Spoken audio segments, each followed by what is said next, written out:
이 창세기 4장에 나와 있는 가인의 이야기는 창세기 3장 아담 하와의 이야기와 거의 비슷하다고 할 수 있습니다. 아담이 범죄하고 부끄러워서 하나님 오셨을 때 숨는다는 거죠. 절대로 아담의 힘으로는 하나님께로 나아갈 수가 없는 것입니다. 죄인은 하나님을 피해 다니고 숨어 다니지 절대로 하나님 앞에 자력으로 나가는 것이 아닙니다. 하나님께서 찾아가시는 것이죠. 8절에 보니까 가인이 그의 아우 아벨에게 말하고 뭐라고 말했는지 안 나와 있죠. 안 나와 있으니까 헬라어 번역본이라든지 나티러 번역본에는 우리 들에 나가자 이런 이야기를 일부러 집어넣어 놨는데요. 네, 실제 히브리 원어에는 아무런 말이 없어요. 왜 그러냐? 별로 안 중요하니까 생략했겠죠. 이 중요하지 않아서 안 집어넣었는데 거기다 뭘 억지로 집어넣을 필요는 없죠. 그냥 그대로 읽으면 되는 것입니다. 그들이 들에 있을 때 가인이 그의 아우 아벨을 쳐 죽이니라.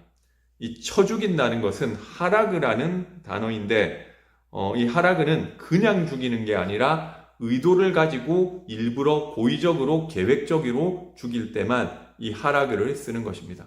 십계명에 살인하지 말라는 말이 있는데 그것은 하라그가 아니고 의도적이 아닌 우연한 죽음까지도 다 포함하고 있는 것이죠. 여기서는 명시적으로 이 아벨을 죽인 것이 계획적이고 의도적이었다는 이야기를 하고 있는 것입니다. 왜 아벨을 죽였느냐? 하나님이 아벨의 제사를 받고 자기 것을 안 받았다는 거죠.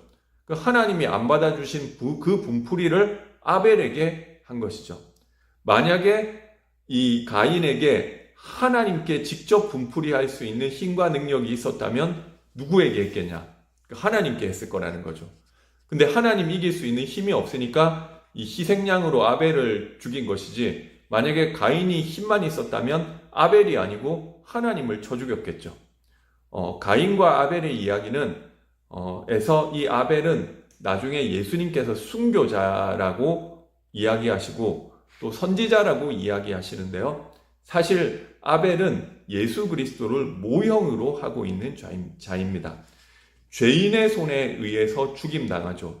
아무 죄 없는 이 아벨이 죄인의 손에 대신 죽임을 당하는 이 그리스도의 모형을 하고 있는 것인데요.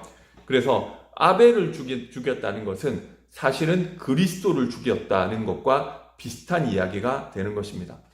가인은 그냥 아우를 쳐 죽였던 것인데, 이게 영적으로 생각해 보면 힘만 있다면은 당연히 하나님을 쳐 죽였을 것이고 그리스도의 모형으로서 아벨을 쳐 죽인 것입니다. 그 죄를 저지른 가인에게 하나님이 또 찾아가시죠. 아담도 죄를 지었는데 자기가 하나님 되려고 하나님을 신뢰하지 않고 자기가 하나님 자리에 앉으려고 죄를 지었을 때 자기는 숨어 있는데 하나님이 찾아오셨죠. 하나님이 찾아오셔서 아담아 내가 어디 있느냐 이렇게 물으셨죠. 오늘 가인을 찾아오셔서 처음 하는 말씀이 무엇이냐면 내 아우 아벨이 어디 있느냐라고 이야기하시죠. 아담에게도 어디 있느냐 하시고 가인에게도 처음 찾아와서 어디 있느냐. 물론 가인에게는 가인이 어디 있냐가 아니라 내 아우 아벨이 어디 있느냐고 물어본 것이지만 어쨌든 일부러 이것은 아담 찾아왔을 때랑 똑같은 묘사를 하고 있는 거예요. 가인도 죄인이고 아담도 죄인이다. 그런데 그 죄인을 하나님께서 찾아오시는 것을 아담에게만이 아니라 가인에게도 똑같이 반복해서 보여주고 있는 것입니다. 창세기 3장에서 하나님께서 아담을 찾아와서 구원해 주시는데 이것이 처음부터 끝까지 계속 성경에 반복되는 거예요. 절대로 사람이 찾아갈 수 없다는 거죠. 하나님과 원수되고 그리스도를 쳐 죽인 의도적으로 살해한 그를 하나님이 찾아가시는 거예요. 왜? 살리려고. 가인에게 저주를 주러 가는 것이 아니고 살리러 가는 것이죠.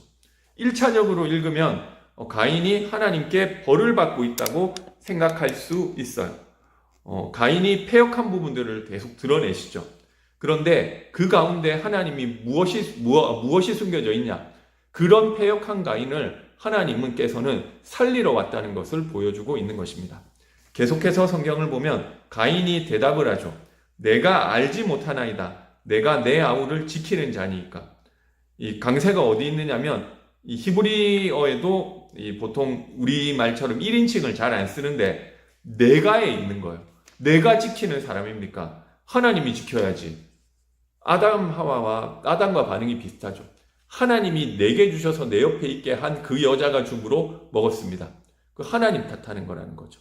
내가 아벨 지키는 자냐? 그거 왜 나한테 물어보냐? 지키려면 하나님 당신이 지켰어야지. 왜냐? 하나님 당신이 예물도 받아주고 아벨 그렇게 예뻐하더니 그거 왜 안 지켜줬냐? 하나님 탓하는 거죠. 그래서 이르시되 내가 무엇을 하였느냐? 이 내가 무엇을 하였느냐는 창세기 3장에서 하와에게 하신 말씀이죠. 거기는 이 선악과 따먹었을 때 내가 어찌하여 이렇게 하였느냐 라고 했는데, 그러니까 이 창세기 3장 이야기가 그대로 반복되고 있는 것이 하나님이 가인을 찾아오시는 장면이에요. 내 아우의 핏소리가 땅에서부터 내게 호소하느니라. 땅이 그 입을 벌려 내 손으로부터 내 아우의 피를 받았은즉 내가 땅에서 저주를 받으리니 내가 밭을 갈아도 땅이 다시는 그 효력을 내게 주지 아니할 것이요 너는 땅에서 피하며 유리하는 자가 되리라. 이게 누구에게 내려진 저주랑 같으냐면 아담에게 내려진 것과 똑같다는 거예요. 단어는 좀 다르겠었지만 아담에게 내린 저주와 거의 일맥상통하는 저주 재앙을 이야기하고 있고, 좀 추가된 것이 있다면 땅이 효력을 못 주니까 너는 땅에서 유리방황하는 자가 될 것이다. 이런 내용들이 조금 추가됐죠. 그래서 가인이 저지른 죄는 아담의 죄와 거의 같고 그거보다 더 심한 거예요. 물론 하나님 앞에서 다 똑같은 죄인이겠지만 창세기가 흘러가는 방향은 창세기 3장에서 아담이 타락한 이후에 그의 후손들이 어떻게 점점 더 악해지는지를 보여주는 것이죠. 그게 더 확산되고 더 깊어지는지를 보여주는 것입니다. 아담의 죄보다는 가인의 죄가 더 흉악하다는 거죠. 의도를 가지고 계획을 했고 하나님께 대적하는 것도 자기가 죽여놓고 내가 아우 지키는 자냐고 대들고 이런 모습들이 아담보다 더 심한 모습으로 나타난다는 거죠. 창세기 3장의 타락은 창세기 3장에서 끝나는 것이 아니라 계속 더 깊어지고 넓어진다. 땅이 효력을 주지 아니하기 때문에 너는 땅에서 피하며 유리하는 자가 될 것이라고 했는데, 그랬더니 가인이 뭐라고 이야기하느냐? 아담보다 훨씬 더한 놈이죠. 아담은 하나님이 말씀하셨을 때 뭐라고 했냐? 아무 말도 안 했죠. 창세기 3장에. 근데 가인은 뭐라고 하느냐? 내 죄벌이 지기가 너무 무거우니이다. 이 죄벌이라는 것은 아본이라는 단어인데 이 처벌이라는 이런 말이죠. 나한테 하나님이 너무 처벌을 심하게 하는 거 아니냐? 동생 하나 죽인 거 가지고 이렇게까지 하느냐? 아담보다 더 악하죠. 하나님 앞에서 물론 다 악하겠지만 하나님께서 저주 심판 이런 내용을 이야기하면 그래 나는 그래도 싸구나. 어떻게 내가 아우를 죽이기까지 했을까? 이렇게 생각해야 되는데 그래도 아무리 그래도 그거 너무 심한 거 아니에요? 주께서 오늘 이 지면에서 나를 쫓아내시온즉 내가 주의 낯을 배웁지 못하리니 내가 땅에서 피하며 유리하는 자가 될지라 무릇 나를 만나는 자마다 나를 죽이겠나이다. 앞에 하나님께서 말씀하신 내용을 그대로 반복하고 뒤에는 자기가 죽게 될까 두려워하고 있죠. 내가 죽인 것은 별거 아니라고 하고 자기가 남에게 죽임 당하는 것은 엄청 크게 생각한다는 거죠. 사람이 보통 그렇죠.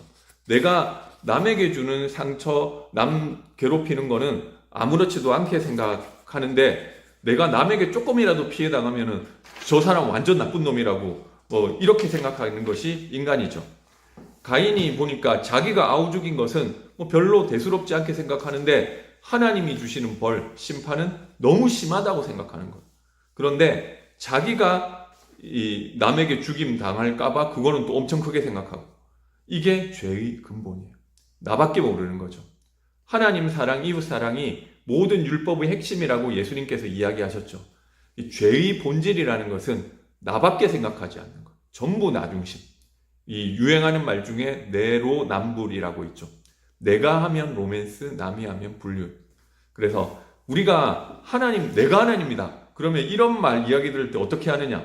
내가 내 동생 지키는 자예요? 라고 하면 당장 전능한 손으로 한 대 후드려 패야 되는데 하나님 원래 하나님 지금 심판하러 오신 거잖아요. 사실 죽여도 아무 할 말 없는 거잖아요.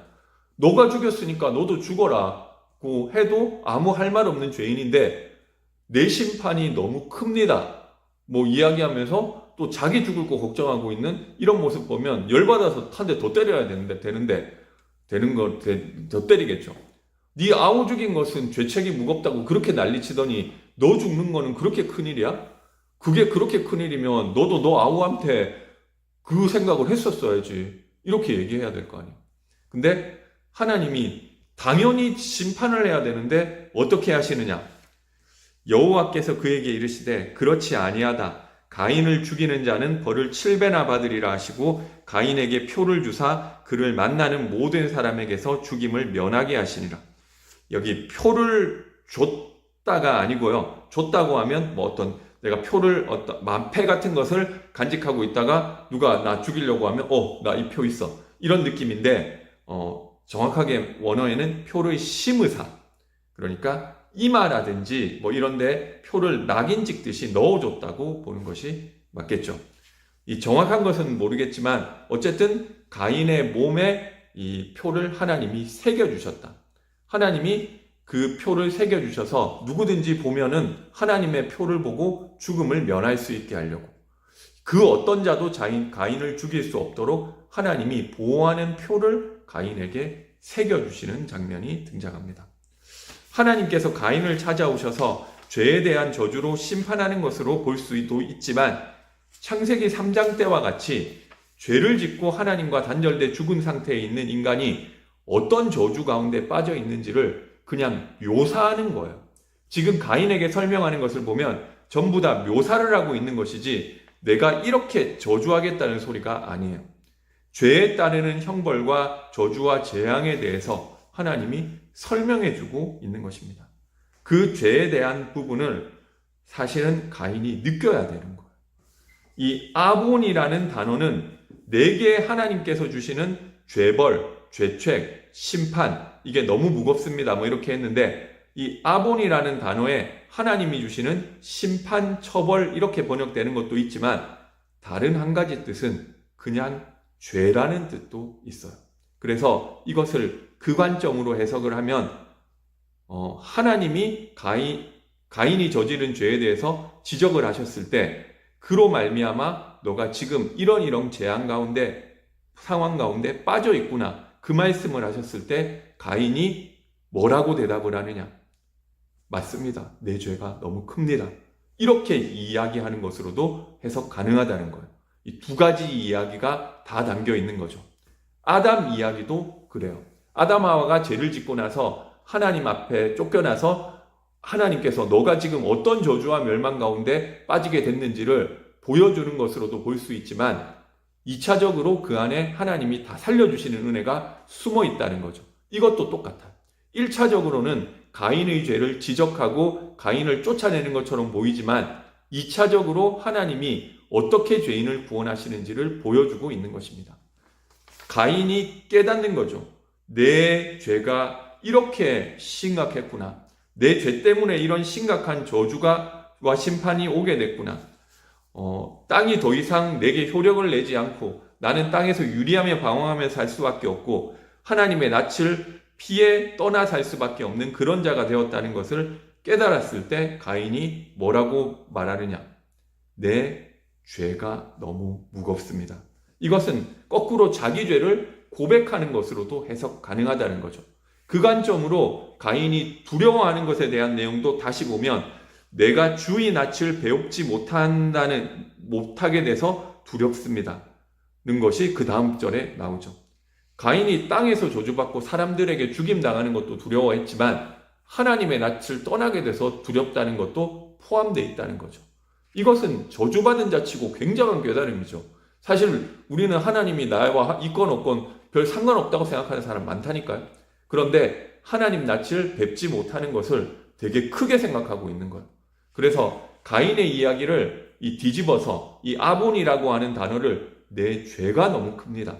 이런 식으로 해석을 해서 보면 어떻게 죄인에게 하나님께서 찾아오시고 그 죄인이 하나님 앞에 돌아오는지를 보여주는 내용도 되는 것입니다. 죄인이 돌아오게 하기 위해서 하나님께서 뭘 하시느냐? 너가 죄인이다. 너가 그 죄로 말미암아 심각한 문제 가운데, 심각한 저주 재앙 가운데 빠져 있음을 깨닫게 하시는 거죠. 하나님을 모르는데 너무 행복하게 자기 뜻대로 잘 돼서 살고 있는 사람 저주죠. 하나님 모르고 하나님 낯을 떠나 있으면 삶이 고달프고 허무하고 힘들고 나한테는 왜 이런 해결되지 않고 반복되는 문제가 와 고통이 있지? 뭐 이렇게 갈급한 사람이 거꾸로 은혜 주시는 사람이라는 것이죠. 왜? 인간은 그렇지 않으면 절대로 자기 자신이 죄인이라고 못 보게 돼 있는 것입니다. 그렇지 않으면 인간은 절대로 하나님 필요 없다고 생각한다니까요. 아담에게도 언제 은혜가 생기느냐? 자기가 죄인이고 자기는 자기 모습으로 하나님 앞에 설 수 없는 피조물이고 자기 힘으로는 영원한 생명을 얻을 수 없는 죽을 수밖에 없는 자라는 것을 알게 됐을 때 하나님의 은혜가 필요해졌죠.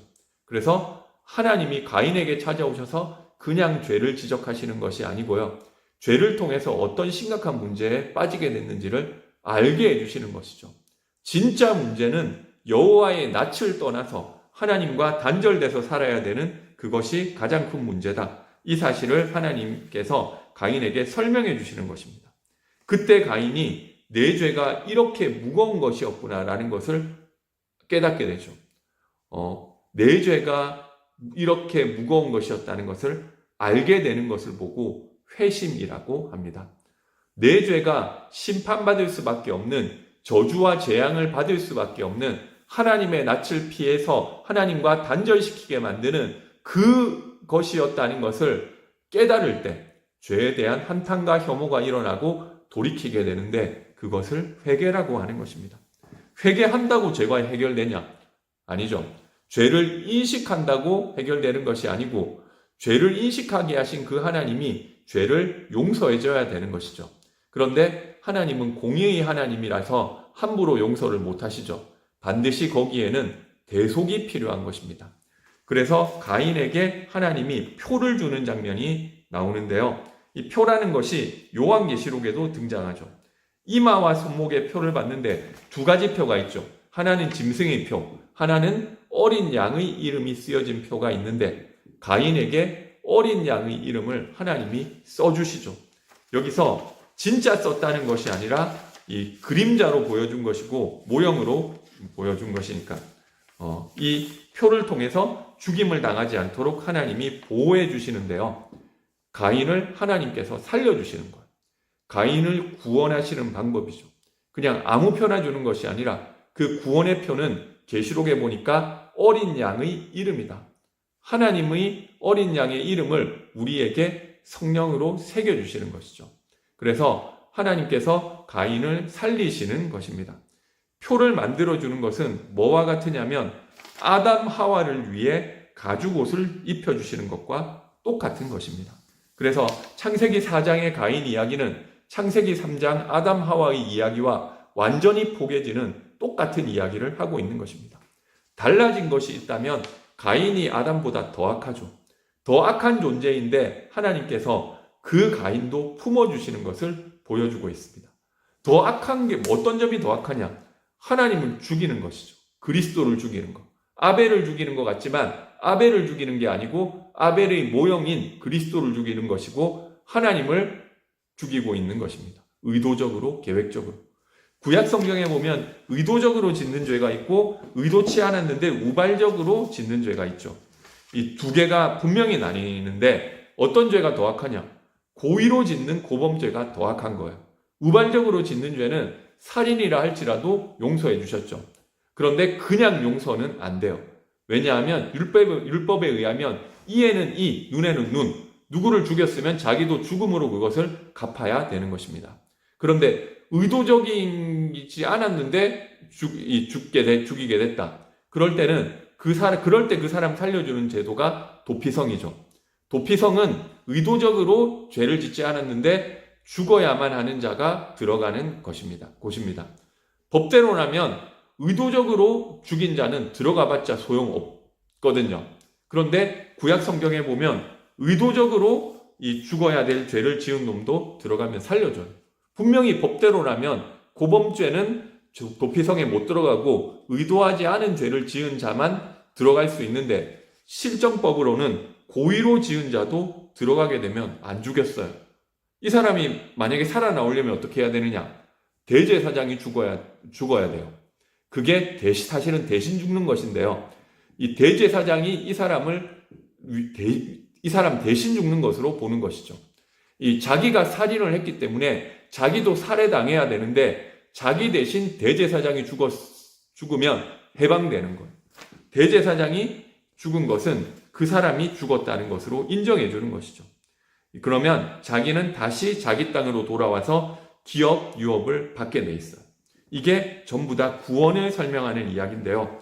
의도하고 죽인 것, 의도하지 않고 죽인 것, 이것을 율법에는 나누고 있는데 실제로는 그것을 안 나누고 의도하고 죽였는데도 왜 도피성에 들어가면 갈 수 있도록 허용했냐? 그래서 우리가 죄를 짓는 것은 어떻게 보면 고범죄가 하나도 없다는 거예요. 다 몰라서 짓는 것이다. 하나님을 모르기 때문에 죄를 짓는 거라는 거죠. 고범죄는 악하고 실수로 한 것은 안 악하고 이거는 우리 생각이고 이렇든 저렇든 다 악한 것인데 근본적으로 파고 들어가서 왜 죄를 짓느냐면 전부 다 하나님을 모르기 때문에 죄를 짓고 있다는 거예요. 하나님 없다라고 생각하는 것도 하나님을 몰라서 그렇다는 거죠. 하나님을 아는 자는 죄를 분별하게 되겠죠. 물론 우리 죄성이 너무 강해서 알아도 계속 넘어지기는 하겠지만 그렇게 보면 사실 진짜 죄는 하나밖에 없다는 것. 하나님을 모르는 것입니다. 아담이 왜 죄를 지었냐? 하나님 몰라서 지었다니까요. 하나님 어떻게 생각했느냐면 저 선악과를 먹으면 내가 하나님같이 더 좋아질 수 있는데 하나님 그거 안 주고 자기만 좋은 것 먹으려고 먹지 말라고 했구나. 전부 하나님을 착각하고 신뢰하지 않는다니까요. 내가 먹어도 안 죽을 것 같아. 하나님이 거짓말하고 있는 것 같아. 전부 다 하나님에 대한 오해라니까요. 그 하나님의 오해는 항상 내가 하나님 자리에 서게 되는 것으로 드러나는 것입니다. 그게 성경에서 말하는 유일한 죄입니다. 그게 진짜 죄고 그 죄를 지은 사람들은 전부 다 하나님을 모르고 지은 죄이기 때문에 우발적으로 지은 죄라고 볼 수 있죠. 그래서 십계명에서 살인하지 말라는 말에서는 이 하라그, 계획적으로 의도적으로 살인하는 것만 쓰인 것이 아니라 우발적인 살인까지 다 포함하는 단어가 쓰였죠. 우발적이든지 계획적이든지 그게 다 하나님 앞에서 죄라는 것이죠. 사실 우리는 다 우발적으로 죄를 짓고 있는 거예요. 하나님 모르는 무지에서부터 나오는 죄를 짓고 있는 것입니다. 그래서 예수님께서 십자가에서 죽으실 때 자기를 향해서 침뱉고 두들겨 패고 비아냥거리고 에휴 지가 메시아면은 좀 내려오지 조롱하는 그 자들을 쳐다보면서 뭐라고 하시느냐? 주여 저들의 죄를 용서하여 주옵소서. 저들이 알지 못하고 저렇게 하는 것입니다. 알지 못하니까 그리스도를 죽이는 일을 하고 있는 거죠. 가인 또한 알지 못해서 아벨을 그리스도를 죽였다는 거죠. 몰랐기 때문에 알지 못하고 죽이고 있는 그에게 하나님이 나타나셔서 깨닫게 해주시고 죽지 않을 표를 주고 계시는 것입니다. 우리가 정말로 복음을 알고 하나님을 알았더라면은 그렇게 안 했을 텐데 몰라서 저지른 죄가 얼마나 많은지 모릅니다. 그래서 진짜로 하나님께서 나에게 그 사실을 알게 해주셨을 때 이 눈물이 나게 되는 거죠. 나는 잘한다고 생각했었는데 내가 그것까지도 다 죄를 짓고 있는 것인 줄 깨닫게 되는 거예요. 바울이 내가 그리스도를 위해서 하나님을 위해서 그렇게 살았다고 했는데 나중에 알고 보니까 그것이 하나님을 핍박하는 것이었고 그리스도를 핍박하고 죽이고 있었던 것이었구나 라고 철저하게 깨닫게 되는 것이죠. 내가 모르고 그랬다. 바울이 안타깝게 이야기하는 것이죠. 사실은 다 몰라서 짓는 죄예요. 그러니까 하나님께서 찾아가시는 거죠. 찾아가셔서 그 모르고 있는 죄에 대한 부분을 알려주시고 그리고 그 죄에 있으면은 얼마나 괴롭고 고통스러운지를 알게 해주셔서 하나님께서 주시는 표, 가죽옷 그 안으로 피하게 해주시는 것입니다. 아담에게만 그렇게 찾아가신 것이 아니고 가인에게만 그렇게 찾아가신 것이 아니고 우리에게도 똑같이 찾아오셨습니다. 오늘 가인이 너무 악하냐? 너무 악하게 보이십니까? 아니에요. 우리가 다 가인이에요. 내가 아벨, 내가 그리스도를 쳐 죽인 자라니까요. 가룟 유다가 죽였냐?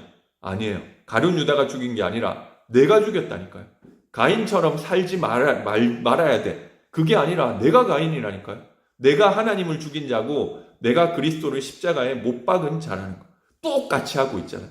그런데 그 나에게 찾아오셔서 내 죄가 뭔지를 알게 해주시고 그 죄 안에 있는 것이 얼마나 큰 고통이고 그인지를 알게 해주시고 거기서 나올 수 있도록 빠져나올 수 있도록 그리스도로 인을 쳐주시는 그분이 바로 하나님이신 것입니다. 내가 하는 게 아니에요. 왜 가인에게 찾아가셨냐?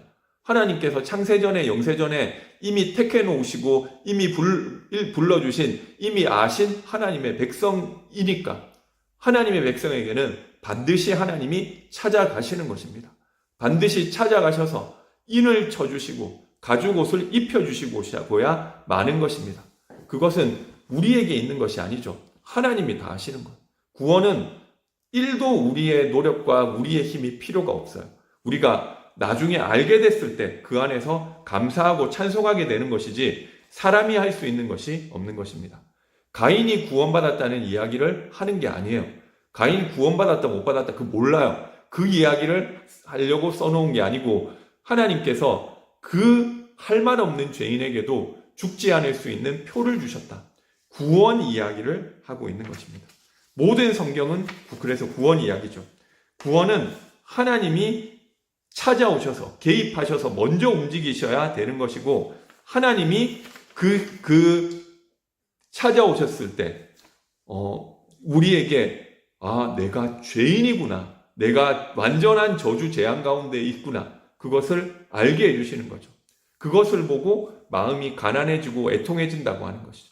부자는 절대 하나님 나라에 들어갈 수 없다고 했는데 여기서 이야기하는 진짜 부자는 마음과 영적 상태를 말하는 거예요.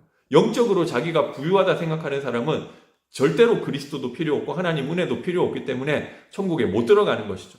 그런데 하나님이 나에게 찾아오셔서 심령이 가난하고 애통하게 된 자는 자기 자신으로는 안 되고 자신의 힘으로는 절대 극복할 수도 없고 어찌할 수 없는 그 절박함 가운데 내가 빠져있기 때문에 애통하고 힘들어하죠. 그 사람에게 하나님이 거꾸로 은혜를 주시는 것입니다. 가인의 죄가 무엇이고 그 죄로 말미암은 결과가 무엇인지 알게 하신 것처럼 우리에게도 하나님은 그것을 깨닫게 하시는 것입니다. 그리고 그럼에도 불구하고 너는 우리 죄가 발견되었을 때 그럼에도 불구하고 너는 내 아들이라고 칭해 주시는 것입니다. 그것을 보고 구원이라고 하는 것입니다. 가인 같은 나에게, 아니 가인인 나에게 하나님께서 주신 죽음을 면하게 하는 표, 가인의 이야기를 읽으면서 나를 찾아오신 구원에 대해 생각하시고 나를 찾아오신 하나님께 감사하는 은혜가 있게 되시기를 바라겠습니다.